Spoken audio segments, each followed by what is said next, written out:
Last episode, I spent way too long building a giant warehouse with integrated train station, and today we're making plans for the huge storage room we're putting inside. But mostly, we're going to be focusing on transport. So we need to move all of our shinies from over here in Murphy's Processing over to our new storage building, and to do that, we're going to need to work out and consider a lot of different things. And of course, create our first road vehicle, which I'm very much looking forward to. Now let's get cracking, shall we? And I guess the first thing to consider, and probably the most important, is working out how we're going to transport the right number of items over here. Now here's the problem. Let's see if I can explain what's going on. So, when we have a vehicle, this can be our vehicle, it pulls up to the storage and then it loads all of its items, and then it will take all of these items over to the new destination, and then it will drop them off. And that's absolutely fine. But the problem is we have lots of items to transport, and ideally I want to do that in just one vehicle. And here lies the issue. If we just let this go backwards and forwards and backwards and forwards and so on, eventually, say for example, iron is going to fill up over here,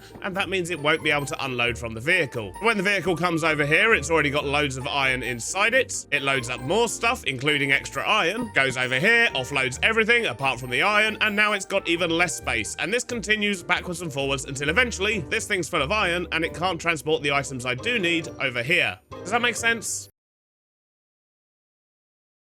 So what that means we need to do is control the flow of items into the vehicle in the first place. And last season we did that by having individual pickup points for all of the different items, but, well, it takes up a lot of space and we don't really want that. Ideally, I just want the vehicle that goes from here to go to one spot, pick up everything that's needed, and then take items out. And that means we need to control the flow of items into the vehicle in the first place. Question is, how do we do that? Now, my first thought was toolboxes, because with these, if I quickly make one, in fact, do I have one laying around? Yes, I do. So with the toolbox, they can hold up to 8 different items. They can hold, I think, 4 or 5 stacks of each item. In fact, it is that as much as it can hold? Maybe? I don't know. But once you've had an item in a slot, it will always save that slot even when it's empty. And this means you can kind of create a filter system. So if I was to have 2 slots for iron, 2 slots for diamond, and so on, then once this slot was full, it wouldn't be able to pick up anymore, and so on. But that's not going to stop the system from backing up. And also, these are a little bit unreliable. I tried to use them last season for this sort of thing, and yeah, it didn't really work. They just kept filling up with random stuff even though they were filtered. It was really weird and I didn't like it. But that means we need to control the flow of items into a single vault. So then the vehicle can just come along, pick up items it needs, and drive off. The question is, how are we going to control the flow of items into a vault?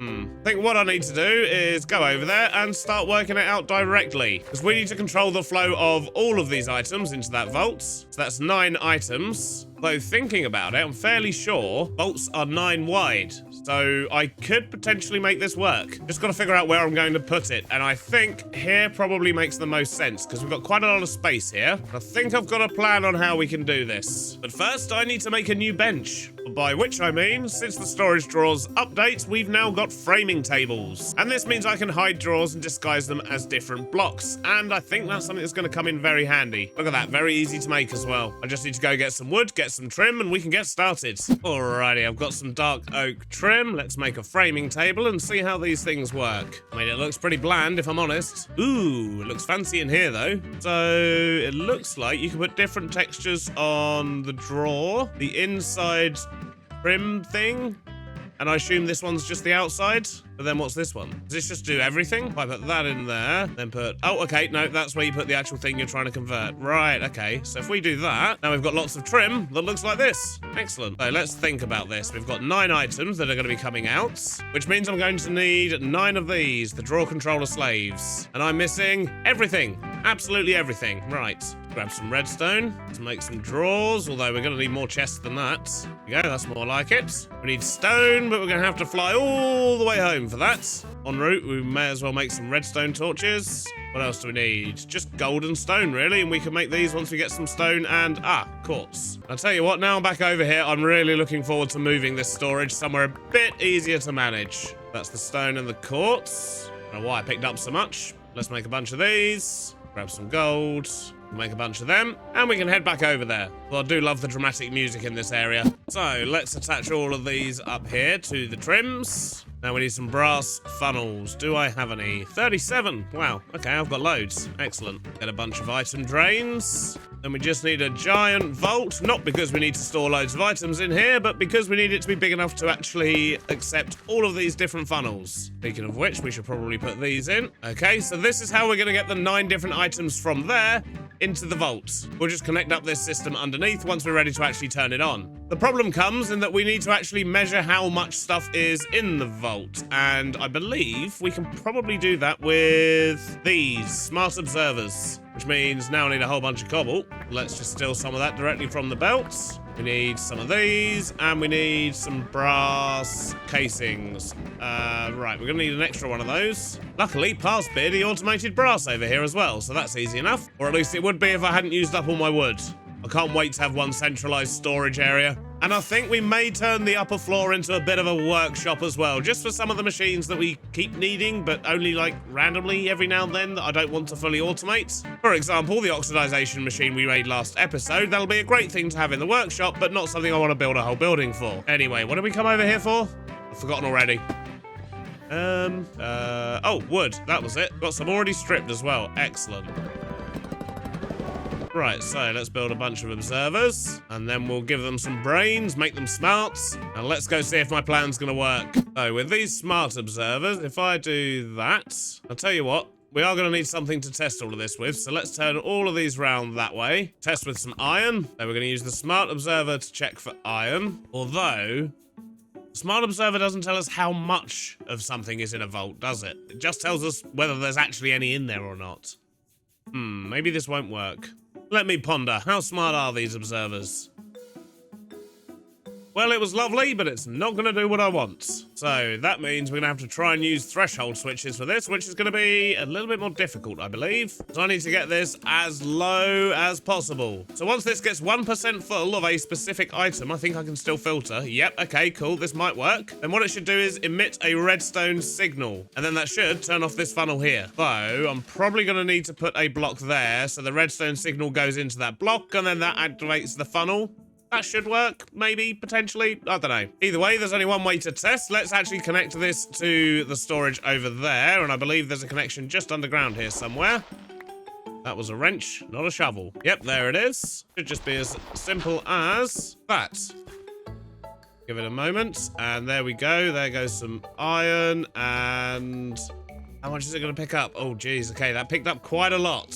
That's 1,000. Okay, yeah, that is quite a lot. And that's with this on its lowest setting. Jeez. So let's go back to the smart observer again. Test for iron. Put a block there. Built up for iron on that one. I'm just going to run a little test here. So let's reverse that. Don't want iron coming out of this one now. We just want it coming out of this one here. Let's empty everything. Okay, now this time it should activate as soon as there's iron in there. And maybe only 2 or 3 stacks are going to come out. At least that's what I'm hoping before it activates. I need to rotate that. Yeah, look at that. Did that just give us 2 stacks? Wow, okay. It only gave us 1 stack. That activated a lot quicker than I expected. Is that because it's locked to this one here as well? Probably is, isn't it? Let's rotate that back round again. Let's try a 3rd setup. So this time we'll put the observer there, give it a filter, put a bit of redstone dust on there. It'll only activate this funnel here. We've emptied the vault again. So now this time, hopefully, it'll only let in 2 or 3 stacks and then turn off.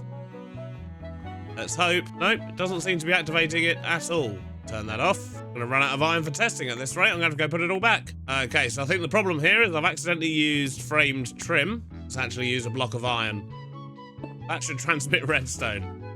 Billy Beardy. Right, let's try that again. Yep, there was only 1 iron left. Let's chuck all this back. Right, now let's resume our testing. There's no iron in there. Let's turn this on. And that was exactly 2 stacks. Perfect. That's what we want. So that solves the first part of the problem, which is how we make sure we get a specific amount of resources in here at a time. But now we have the next part of the problem. And that is how to make sure everything over here shuts off when we've actually got a vehicle here loading up. Because otherwise, as it's loading up the iron, it's then going to empty the iron, which means more's going to go in, which means more's going to go in the vehicle, and so on. And we're back to where we started. I hope that made sense. But either way, we need to be able to turn off everything on this side to stop it loading up the vault even further when we have our vehicle in the station. And there is an easy solution for that, and it involves me replacing all of these.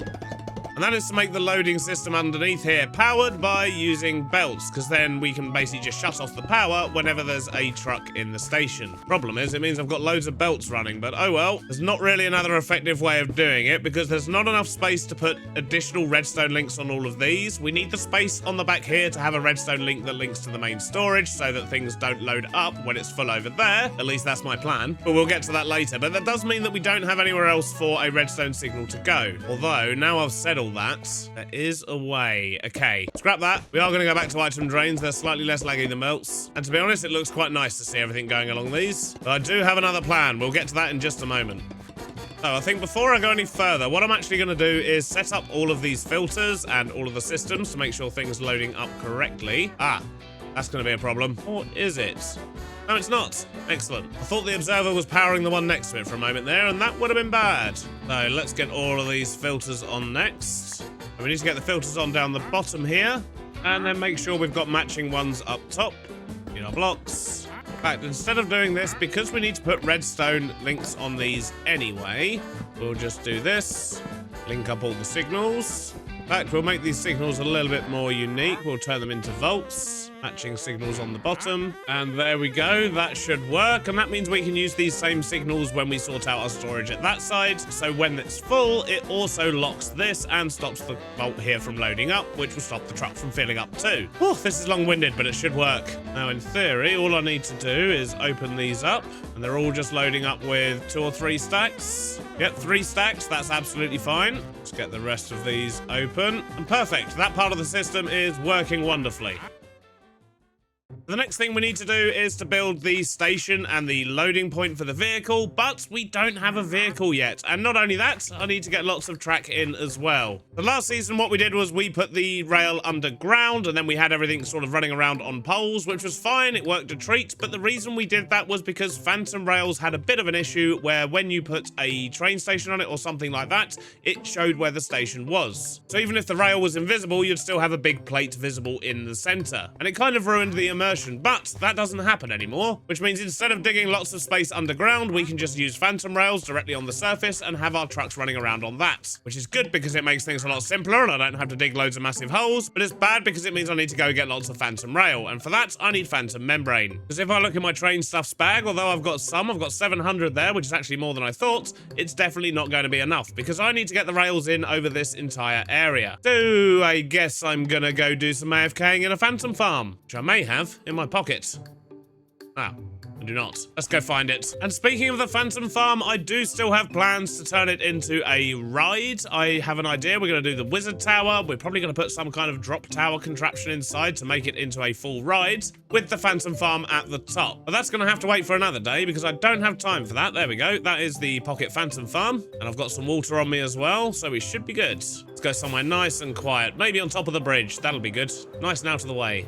Let's put our rail down, put a contraption down, put our pocket farm down. And we need to break all of these oak logs. Put water on the corners. And although I haven't slept in a couple of days, I think night 3 might be the next night. And I need to go get myself some lunch, so I guess I'm going to be standing in here for a while. Oh no, I don't have my sword. My sword is still in the blaze burnery thing. I actually need to make a new one for that. So yeah, let's just go steal it for now. And don't let me forget I need to put a new sword in here. Nope, not in here. In building number 4. Yep, sorry fella, you're gonna be disarmed briefly. You can still punch him, it's fine. Right, anyway, where were we? Just chilling in our phantom farm. Hopefully next time you see me, I'll have lots of phantom membrane, meaning we can make lots of phantom rail. That is really close to my face.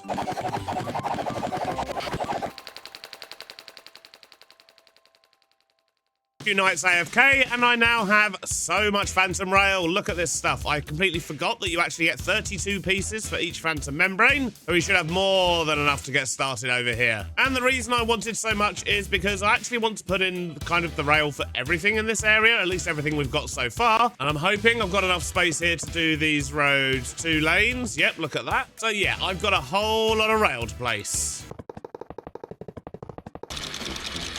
And a short while later, we've got the core part of our rails in. In fact, it's probably easier to see from above. So let's have a look. If I press the right button, there we go. And if we zoom right out, you can see what we've got so far. So we've got the big loop that goes all around the outside. We've got a cut through in the middle. And I know it looks a little bit weird right down here, but there is a reason for that, which we'll get to shortly. It then continues down this way, goes into the yard, which once again looks a little bit weird, but I think I've worked it out so that every truck can come in through this entrance, pull forward, and then reverse into the bay it needs, and then it can leave. So this should work nicely. And then, of course, these rails just go off that way and that way. I need to make this corner here a bit wider. As you can see, there's not quite enough space there for it. But anyway, now we've got our rail, we need to build our truck.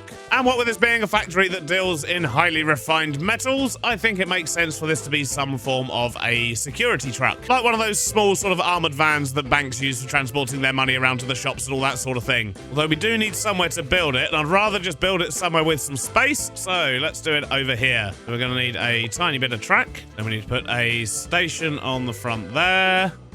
Create new train. And for the bogie, we're going to want an invisible bogie. So let's make sure we've got that selected. And there it is. And that is higher up than I expected. But it's fine. We can work with this. Although not currently. I don't really have the blocks I need to be able to make this van, because I think we want to use primarily cyan terracotta. I think that's going to be the right sort of color, like a blue-gray. But we're going to need a bunch of other blocks as well to make this happen. Let's go grab a few bits. Right, I've got a bunch of stuff. Hopefully this is going to help us to make a vehicle here. Although straight off the bat, I do realise I've completely forgotten to bring any blocks of coal.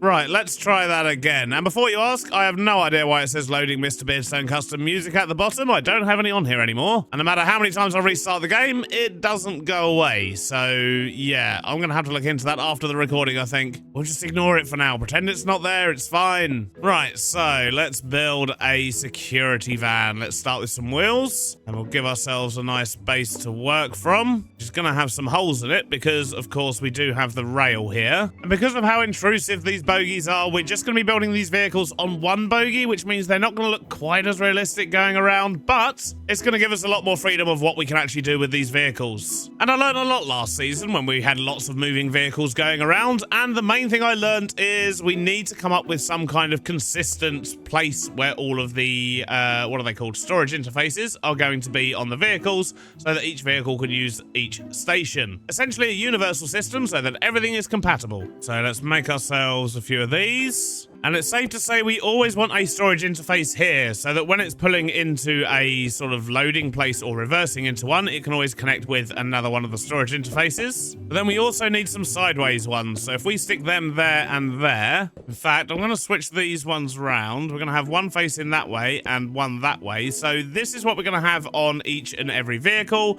And then we're going to build up around that. Although thinking about it, that might cause me a few problems with this particular build because... I mean, this is the bit that definitely needs to be universal. I just wonder whether the one on the side, we can sort of choose what direction it's going to go in. I don't know if we'll be able to fit in both directions. Because I need to be able to put in train controls, a seat, more train controls. Yeah. I mean, most of the other vehicles are actually going to be a bit longer, so it won't be an issue. But this particular vehicle, I think we're just going to have to limit it to the 2 storage interfaces. It'll be fine. And then for actual storage, we'll just stick that on top. Now, let's build a van. So we'll start just getting in a basic shape. And what with this being a security van, I think I'm going to make it a couple of metal doors. We'll stick one at the back and maybe one on the side. Here. That could work. I don't think I want to have doors on both sides though, so maybe make that side solid. Then we'll get a windshield in, something like that. Well, actually, let's make this completely solid. And I kind of need to get the train controls in so we can work out how we're going to do the front here. Question is, how do I make them? Precision mechanisms. Okay, we do have some. Excellent. So we just need some levers. We'll get a couple of these. So one of them needs to go there and one needs to go here. Got an idea. How about we'll get copycat trapdoor, put that on top there, and maybe stick a grate to the front. Then that covers it up quite nicely, actually. Then we need to get a roof on this thing, and I'm going to try this textured terracotta block, because if we get this down, not only does it make the roof look cool, but it adds a very nice detail on the sides. In fact, I wonder, can we get that on down the bottom as well? Let me rethink how we build this. Just going to remove all of this terracotta again. And I'm thinking if we use bite blocks down the bottom here, yeah, look, we can get the line in. Then we'll just fill in the blanks with these bite blocks. Then I suppose on the sides here, we can just keep it to the 1, right? Tell you what, I really like that. I think that works. Let's just quickly get some buttons on the wheels. It's looking a little bit flat at the moment on the sides though, so what I'm going to do is stick some of these to that and then just use some of these copycat slices along the edge here. Does that work? It makes it look a little bit more interesting at least. And let's do it the same at the bottom, but we'll use some industrial iron instead. And wing mirrors, lights. Now, wing mirrors are easy enough. We just need a couple of levers and some iron bars. We'll do that and that. Simple, but effective. And then we'll put some lights in there. Not that we have any on us. We're going to have to go grab some. And we'll put some rear lights on as well. So I guess we can't really have those. But then I suppose at the back here, it would make sense to have a little bit more of a step anyway, because we've got the door. So yeah, I think that works quite nicely. We could do with a few windows on the van though. So I've got these blocks here, and I wonder, can we just knock out a couple of these bits maybe? Like them two? Maybe a little window so they can peek, see who's knocking on the back door, and a couple here as well. Looking pretty good. And in fact, I think besides getting some lights on it and a number plate, we might be done. Although we do need a seat as well, actually. I'm just thinking, would that look better with a ladder on it? Oh, well, no, I can't put a ladder on it. That solves that one. Right, let's go get some lights. So, redstone on the back. And although I would like to use sea lanterns, I don't have any. But these hive shroom lights, I think they work quite well. And while I was over there, you know what I should have done? I should have got myself something to use for a number plate, but I didn't. I can't wait to have everything just in one building. It's gonna make my life so much easier. Well, I don't have what I need for a canvas sign, so yep, we need to chop some grass. Let's get ourselves a knife and try and get some straw. There we go. Get a white one of those. Fly all the way back. We'll stick that on there. Give that the number plate shinies. And, oh, are you kidding me? I've forgotten my blooming seat. Then we'll just put that on a slab, get ourselves a seat, light grey, that'll do. And there we go, there's the seat, which I know is inside the glass, but it's fine. When someone's actually driving, you don't really notice. And because it's glass, they won't suffocate, which is nice. Although it does make it hard to get the controls. So for now, while I'm testing, I'm just going to remove that. And I'm also going to remove the door. And I'll tell you what, I think what we're going to need to do is just put in a trapdoor in the ceiling for now, because I am going to need to jump in and out of this. But when we're ready to actually put a mob inside it, we can fix it up. It's fine. It's just going to make it a lot easier for me if I can actually get in and out of this vehicle and drive it, because it'll be kind of hard to line up the stations if I don't do that. Right, close. Okay, so let's get this glued together and turn it into an actual train. Where's my super glue? Ah, there it is. I think I've got everything. Let's see what it says. So we'll call that shinies. Let's get that moved onto the actual track we've got over here. Left-hand side of the road. Now let's take it for a spin. We should be able to go in here. Yep, looking good.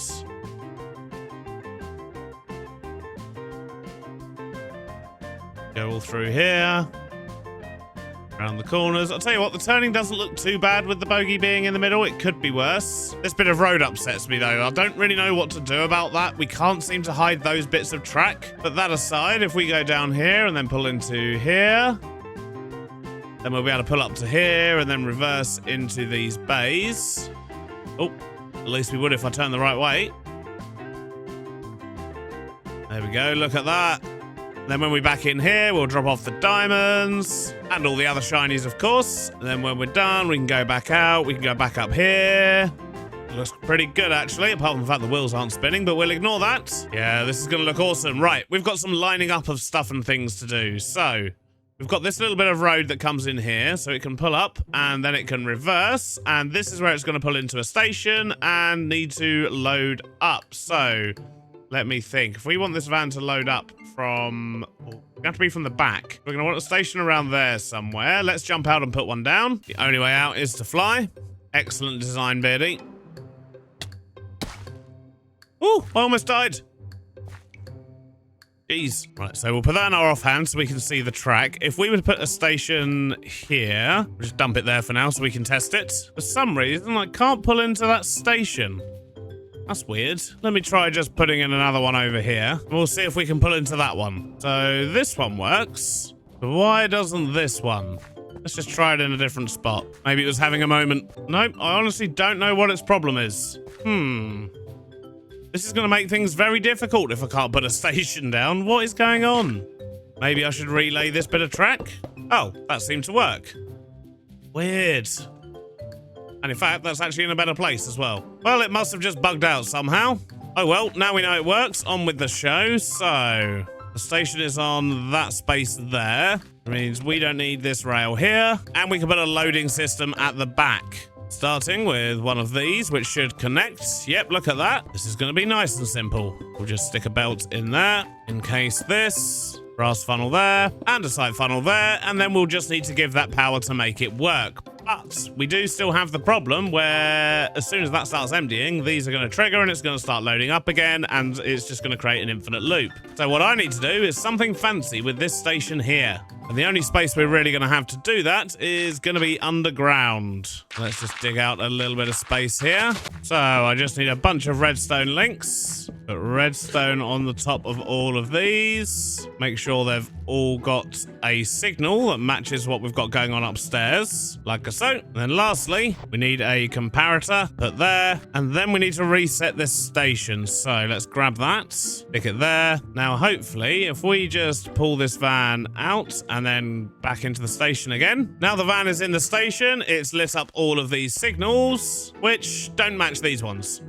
Let me go fix that. That needs to be a volt at the bottom of each one. But now that means when the truck's in the station, these are going to remain locked, so it can just load up with purely what's in here, which should be a well-balanced, well, 3 stacks of everything. I know there's only 2 stacks of iron at the moment, but that was our test. So in theory, if I give this power now, it should just load up the truck and then not do anything until the truck pulls away. But as always, only one way to find out. Go find some power. All right, this should be fairly straightforward if we just get rid of that. Destroy our road as usual. Stick that in there. The gearbox. And then a vertical gearbox. That is... well, it's throwing in the wrong direction. So let's try that again. But there we go. That will now load up the van. These are remaining locked. And if all has gone to plan, when I drive away, it should fill up the vault again, which is currently empty. Please let this work. Let's pull away. And...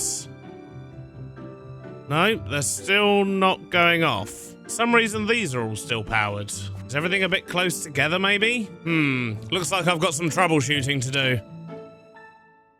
Right, I may have fixed it just by moving the redstone links for these on top. I think they were kind of powering that way, which, yeah, we don't want. But hopefully, we fixed it. Let's find out. So, let's approach the station. Let's load up. And all the lights on top have now gone off. So if we pull away, the lights come on again, stuff reloads. Then we can go back, and that should happen again. Yep, there we go. The lights are going off. Although my van's now full. But either way, that system seems to work. This is good. But now what we need to do, like any good engineer, is go and have a cup of tea. I need to let my brain rest after that one. Right, tea has been acquired. Let's go take a drive and go sort out the other side. And for this one, we're going to reverse into the boxes, apparently. So, yep, we're going to have to fix that. But we're going to set up this one over here. So I guess the first thing I should do is trim down these boxes a little bit so we don't have any accidents. And then work out where the station needs to go. So probably...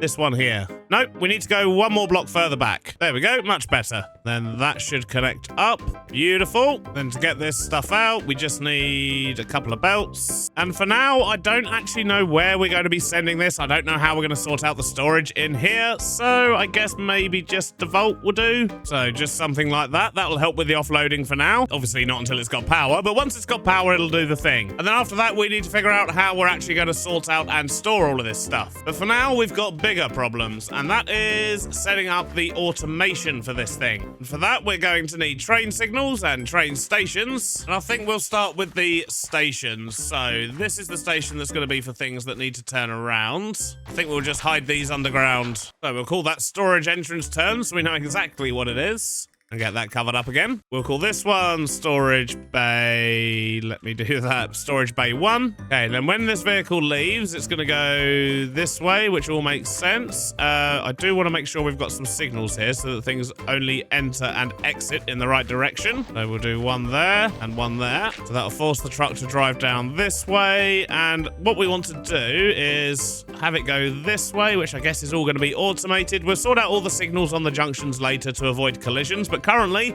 There's only going to be one vehicle on the road. So yeah, we'll save that for now because that's going to mess with my mind. Okay, so we want it to come in here and then pull it up to probably around about there. We'll call this Murphy's Rev for Murphy's Reverse. So the van will come into Murphy's Reverse. Then it's going to go over here where we haven't actually named the station, although we have got a station in. We'll call this Murphy's Pickup because this is, of course, Murphy's Processing. And then in theory from there, we can just tell him to go all the way back to Storage Bay 1. Or the Storage Entrance Return, I should say. And then into Bay 1.